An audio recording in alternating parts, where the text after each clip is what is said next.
SR Shankaran గారి జన్మదిన సందర్భంగా బ్యూరోక్రసీ నాడు నేడు అనే అంశం మీద లక్ష్మణ్ రెడ్డి గారు కార్యక్రమం నిర్వహిస్తూ వారి అధ్యక్షతతో జరుగుతున్న కార్యక్రమానికి సుబ్రహ్మణ్యం గారు చాలా బాగా మాట్లాడారు, లక్ష్మణరావు గారు మాట్లాడారు, ఇంకా పెద్దలు వినయ్ కుమార్ గారు పెద్దలు ఉన్నారు. శంకరన్ గారితో నాకు వ్యక్తిగత పరిచయం ఉంది.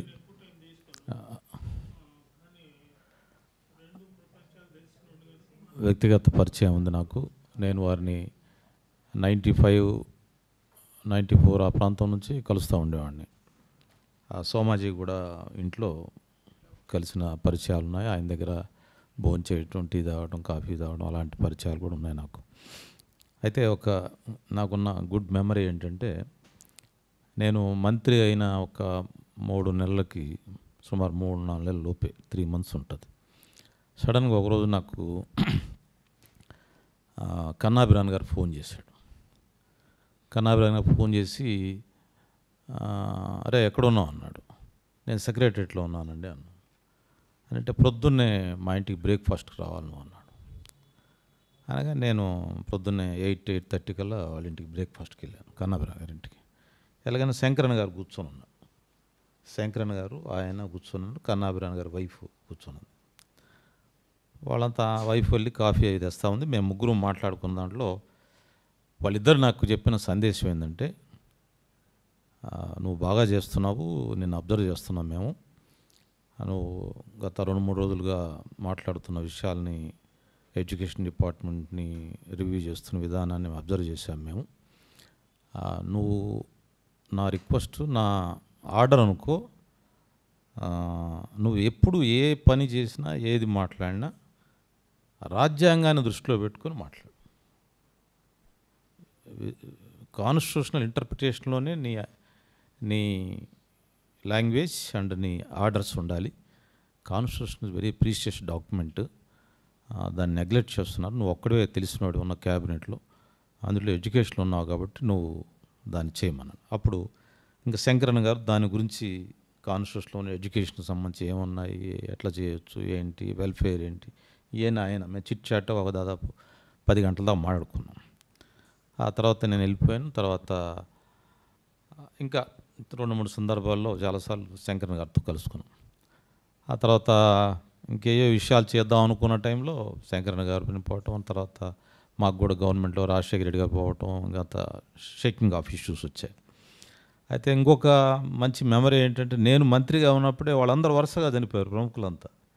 శంకరన్ గారు, కన్నాభిరాన్ గారు, బాలగోపాల్ గారు, మన ఇక్కడ గుంటూరులో చంద్ర, నలుగురు దాదాపు 2 ఏళ్లలోనే అందరు చనిపోయి, ఈ పౌర హక్కుల్లో పనిచేసే వాళ్ళందరూ. తారక్ ఈ మధ్య కదా, తర్వాత చాలా లేటర్ అని, తారక్ మొన్న ఈ మధ్య కదా. ఆ నలుగురికి నేను ఆ ఫ్యూనరల్స్కి అటెండ్ అయ్యాను. చాలా నాకు అదొక సాటిస్ఫాక్షన్. వాళ్ళు చేసిన సేవల్ని గుర్తు చేసుకుంటూ వాళ్ళతో పాటు దానిలో నేను ఆ 4 విషయాల్లో పార్టిసిపేట్ చేశాను, వాళ్ళ క్రిమేషన్లో పార్టిసిపేట్ చేశాను. అయితే శంకరన్ గారు ఒక ఆదర్శవంతమైన వ్యక్తి, మంచి బ్యూరోక్రాట్స్, దాంట్లో ఇక there is no dispute at all. కానీ ఇప్పుడు బ్యూరోక్రసీ ఎలా ఉంది, చాలామంది బ్యూరోక్రసీ ఎలా ఉంది, రాజకీయ నాయకులు ఎలా ఉన్నారు, ఇవన్నీ మనం చర్చ జరుగుతూ ఉంది, బాగా సమాజంలో బాగా చర్చ జరుగుతూ ఉంది. ఇంకా రాజకీయ నాయకులు అయితే ఎక్స్పోజ్డ్. రాజకీయ నాయకుల గురించి ఎవరికి సరైన అభిప్రాయం ఉండదు, 1% కూడా సదా అభిప్రాయం ఉండదు. ఎప్పుడు వాళ్ళు ఉన్నప్పుడు కాస్త మా పదవులు ఉన్నప్పుడు నమస్కారం చేస్తారు, సార్ మీరు చాలా గొప్పవాళ్ళు అది ఇది అంటారు. ఆ పదవి భాగంగానే వాళ్ళని ఎవడు పట్టించుకోడు, ఏం కామెంట్ చేస్తారో మీ అందరికీ తెలుసు రాజకీయ నాయకులు. బ్యూరోక్రసీ ఏంటంటే పర్మనెంట్ బ్యూరోక్రసీగా ఇప్పుడు మాస్టర్ చెప్పింది 30 years ఉంటారు కదా, వాళ్ళు ఎన్ని అక్రమాలు చేసినా భరిస్తూ ఉంటారు, ఎవరు మాట్లాడరు. కనీసం వాళ్ళని ట్రాన్స్ఫర్ చేయగలుగుతారు, అట్ ది మోస్ట్ ఇంకా ఏం చేయలేదు. నిన్న కూడా తెలంగాణలో ఒక మినిస్టర్కి IAS ఆఫీసర్కి జరిగిన రాత్రి మీడియాలో వచ్చింది. చాలామంది చాలా అడమెంట్గా ఉంటారు. ఈ మధ్య ఒక ఆవిడ ఇంటర్వ్యూ ఇచ్చింది, అవన్నీ చూస్తే మీకు అర్థం అవుతాయి. నేననేది ఏంటంటే, బ్యూరోక్రసీ అంటే ఒక not only IAS IPS bureaucracy ఉద్యోగ సామ్యంలో రాజకీయ నాయకులకు ఉన్న ఇబ్బందులు, చేయవలసిన పనులు ఏంటనేది, ప్రజల నుంచి రావాల్సిన డిమాండ్స్ ఏంటనేది నేను చెప్తాను. వ్యవస్థ పాడైపోయింది, అందరూ పాడైపోయారు. రాజకీయ నాయకులు అయితే ఎక్స్పోజ్, ఎవరు 5 ఏళ్లకు వాళ్ళు రిజెక్ట్ చేయబడుతున్నారు రాజకీయ నాయకులు. వీళ్ళని రిజెక్ట్ చేసేది ఎవరు? ఏమైనా ఉందా? యంత్రాంగం ఉంది? ఏమైనా ప్రజల నుంచి ఏమైనా ఉందా? ఈ చీఫ్ మినిస్టర్ కదా, ఆ చీఫ్ మినిస్టర్, మీరు అందరూ గొడవ చేస్తారు. సివిల్ సొసైటీ అంతా గొడవ చేస్తుంది. ఒక దుర్మార్గుడు పోతే అంతకంటే పెద్ద దుర్మార్గుడు వస్తాడు. ఆడిని తేవటానికే మనందరం మీరంతా కృషి చేసేది. ఇంకేమైనా ఆల్టర్నేటివ్స్ ఏమైనా ఉన్నాయా మీ దగ్గర? అంటే సివిల్ సొసైటీకి ఈ ఆప్షన్స్ చెప్పకుండా ఉన్న వాళ్ళనే మనం మాట్లాడుతూ ఉంటాము, ఆ సమస్యలే మాట్లాడుతుంటాము. ఆ సమస్యకు పరిష్కారం, బెటర్ పరిష్కారం వైపు ప్రజలు థింక్ చేయట్లేదు. అది రావాలనేది నా మనవి. మీరు మాకు 2004లో మేము ఎమ్మెల్యే అయ్యాము. మాకంటే ముందు మా నుంచి ఆగిపోయింది. మాకు ఇచ్చిన క్యాన్సిల్ అయిపోయింది. ఇళ్ల స్థలాలు ఇచ్చేవాడు. ఎమ్మెల్యేలందరూ హైదరాబాద్లో ఇళ్ల స్థలాలు ఇచ్చేవాడు. మీకు ఎగ్జామ్ టెస్ట్, లిట్మస్ టెస్ట్ చెప్తున్నాను నేను.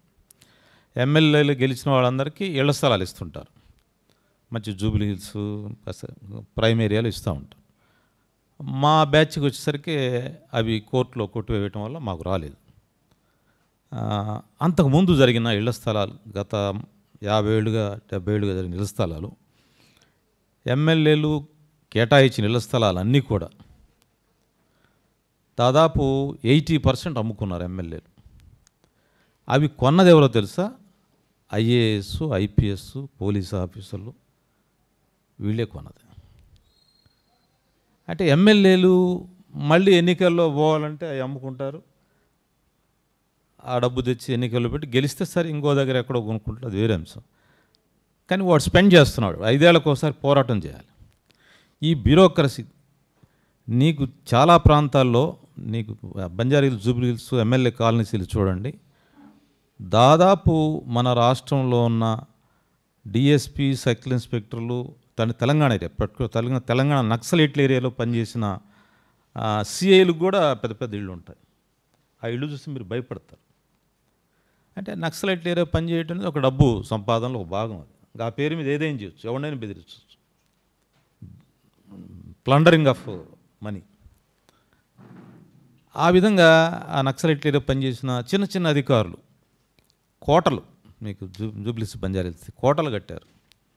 ఈ ఎమ్మెల్యేలందరూ అమ్ముకున్నారు, ఐఏఎస్, ఐపీఎస్లు కొనుక్కున్నారు.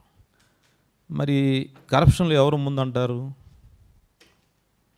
మీరు గుంటూరులో తీసుకోండి, ఈ ఆంధ్రప్రదేశ్లో తీసుకోండి.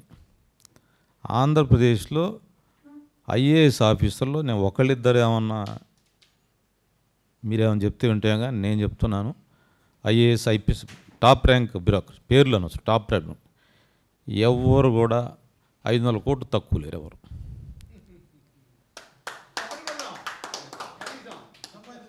మీకు కావాలంటే మన కలెక్టర్లు చేసిన వాళ్ళని చూసుకోవచ్చు. మనకు అసలు ఎంత ఘోరంగా ఉంటాయంటే అంత ఘోరం. మీకు ఏమైనా డిస్ప్యూట్తో కలెక్టర్ దగ్గరికి వెళ్తే ఆ డిస్ప్యూట్ నాకేమి ఇస్తామన్న కలెక్టర్లు మన దగ్గర ఉన్నారు. ఇక్కడ చర్చి ఆస్తులు గొడవ వస్తే అందరూ చర్చి వాళ్ళందరూ స్థలం అమ్ముకుంటే ఒక కలెక్టర్ నాకు కూడా రాయండి అని చెప్పాడు. ఇప్పుడు ఆయన పెద్ద అధికారి, రాష్ట్రంలో చాలా చాలా పేరున్న అధికారి. ఆయన పేరు మీద చర్చి స్థలం ఒకటి రాయించుకున్నాడు. మీరందరూ మీ ఇష్టం వచ్చినట్టు చేసుకోవటమేనా? నేను కలెక్టర్గా ఉన్నాను, నాకు కూడా దానికి కాస్ట్ వచ్చేసి 5 కోట్లు 10 కోట్లు అవుతుంది. అట్లా నేనేది దాన్ని ఎట్లా బాగు చేయాలి? మనందరం నిందిస్తున్నాం. ఇట్ ఈస్ ఇంకా వాడి మీద మేము బ్యూరోక్రసీ మేము బాధపడతాం, మా మీద వాళ్ళు ఏమంటారు? ఎమ్మెల్యే, రాజకీయ నాయకులు మమ్మల్ని ఆడుకుంటున్నారండి, మమ్మల్ని ట్రాన్స్ఫర్ చేస్తున్నారని వాళ్ళు రాజకీయాలు చెప్తారు. కానీ ఎక్కడ పరిష్కారం? ఎక్కడ? ఈ పరిష్కారానికి ఎన్నికల సంస్కరణ రాకపోతే ఈ ప్రజాస్వామ్యం బతకదు. ఇప్పుడేదో మోడీ పెద్ద వ్యవస్థ ఉండబట్టి అతనికి కింద పని నుంచి పైదాకా ఒక పెద్ద పార్టీ, ఒక అనుకున్న కొన్ని సోషల్ ఆర్గనైజేషన్ సపోర్ట్ ఉండబట్టి అదేదో గంభీరంగా నేను చాలా ఐరన్ మ్యాన్ అని చెప్తున్నాడు. కానీ అసలు ఢిల్లీలో జరిగే కుంభకోణాలు చెప్పలేము. మీడియాని స్క్రబ్ చేసి అవి బయటికి రాకుండా వాళ్ళు ఏదో అతను గంభీరంగా అతనుకున్న సిస్టమ్ ఆఫ్ సపోర్ట్ వలన ఆయన ఏదో కంట్రోల్ చేస్తున్నాను అనుకుంటున్నాం. కానీ కరప్షన్ ఆపటానికి ఒక్క అటెంప్ట్ కూడా చేయలేదు. ర్యాంపెడ్ కరప్షన్. ఎట్లా దీన్ని ఆపటం? ఎట్లా దీన్ని ఆపటానికి ఎన్నికల సంస్కరణలో ఒక ఆలోచన. మంచి ప్రజాప్రతినిధులు రావాలి ఫస్ట్. మంచి ప్రజాప్రతినిధులు వస్తే మంచి బ్యూరోక్రసీ ఆటోమేటిక్గా వస్తుంది. మంచి బ్యూరోక్రసీ వస్తే మంచి విధానాలు వస్తాయి. మంచి విధానాలు వస్తే ఇంకా చాలా చాలా సమాజంలో మార్పులు జరుగుతాయి. ది కీ పాయింట్ ఈజ్ ఎన్నికల సంస్కరణలు. ఎన్నికల సంస్కరణ ఎలా ఉండాలి అనేది that is up to you to discuss. అందువల్ల ఇలాంటి ఆదర్శ పురుషుల్ని, ఎక్సెప్షనల్ కేసులు శంకరన్ గారు నాకు చాలా స్ఫూర్తి. ఆయనంటే ఇంకా చెప్పాలంటే ఆయన మెమరీస్ చెప్పాలంటే చాలా చాలా ఉన్నాయి. చాలా చాలా ఇష్యూస్ని మేము విత్ డిబేట్ ఆయనతో మాట్లాడటం ద్వారా కీలకమైన విషయాలు నేను ఎమ్మెల్యే కాకముందే కొన్ని విషయాలు పరిష్కారం చేసినవాడు. అవి ఇప్పుడు ప్రస్తుతం అలాంటి వ్యక్తులు ఏదో ఒకళ్ళిద్దరిని మనం ఆదర్శంగా చెప్పుకొని మనం లక్ష్మణ్ రెడ్డి గారు లేకపోతే మాస్టర్ లాంటి వాళ్ళు సంతృప్తి పట్టడం తప్పితే అసలు ఎట్లా మారాలనేది కూడా మనం ఆలోచించాలి. ఆయన స్ఫూర్తితో మనం ఎట్లా హౌ టు రిఫార్మ్ ఇట్. మళ్ళీ బ్యూరోక్రసీని మళ్ళీ లిబరల్ థింకింగ్లోకి తీసుకెళ్ళి లిబరల్ ఐడియాలజీలో మళ్ళీ సెటప్ చేయాలంటే ఆ మ్యాక్స్ వెబర్ అది ఇప్పుడు సాధ్యం అవుతుందా, ఈ రోజులకి ఏం చేయాలి, వీటన్నిటి మీద పెద్ద డిబేట్ జరగాలి. ఇప్పుడు దేశం క్రైసిస్ మొత్తం కూడా దేశంలో ఉన్న పెద్ద సమస్య ఏంటంటే రాజ్యాంగంలో ఉన్న ఇన్స్టిట్యూషన్స్ అన్నీ కూడా ఫెయిల్ అయినాయి. పొలిటికల్ ఇన్స్టిట్యూషన్ అంటే పొలిటికల్ ఎగ్జిక్యూటివ్ ఫెయిల్ అయింది, జ్యుడిషియరీ ఫెయిల్ అయింది, బ్యూరోక్రసీ ఫెయిల్ అయింది, లెజిస్లేటివ్ ఫెయిల్ అయింది. ఇక అన్నిటికి యొక్క అంతిమ గడియలు కనిపిస్తూ ఉన్నాయి ప్రజల్లో. వాటి యొక్క సాధికారత, ఇవి ఎందుకు, ఆ ఎన్నికల కమిషన్ ఎందుకు ఏర్పడింది, ఆ కాగ్ ఎందుకు ఏర్పడింది, ఆ సుప్రీంకోర్టు ఎందుకు వచ్చింది, ఆ బ్యూరోక్రసీ ఎందుకు తయారైంది, ఆ పార్లమెంటు వ్యవస్థ ఎంత కష్టపడితే ప్రజాస్వామ్యంలో ఇంత దూరం వచ్చింది, వీటన్నిటి యొక్క అవసాన దశలు కనిపిస్తూ ఉన్నాయి. వీటిని మళ్ళీ పునర్నిర్మించి పునర్శక్తి ఇచ్చి ప్రజలకు మేలు జరగాలంటే చాలా చాలా జరగాలి. చాలా నైతిక సమస్యల మీద చర్చ జరగాలి, చాలా విషయాల పట్ల జాగ్రత్త వహించాలి. కానీ ప్రధానమైనది ఏంటంటే ఎన్నికల సంస్కరణల మీద దృష్టి పెడితే మంచి ప్రజాప్రతినిధులు వస్తే మంచి వ్యవస్థలు తయారవడానికి అవకాశం ఉంటుంది అనేది నా ఉద్దేశంగా తెలియజేస్తూ శంకరన్ గారిని నాకు ఘనమైన నివాళులు అర్పిస్తూ ధన్యవాదాలు.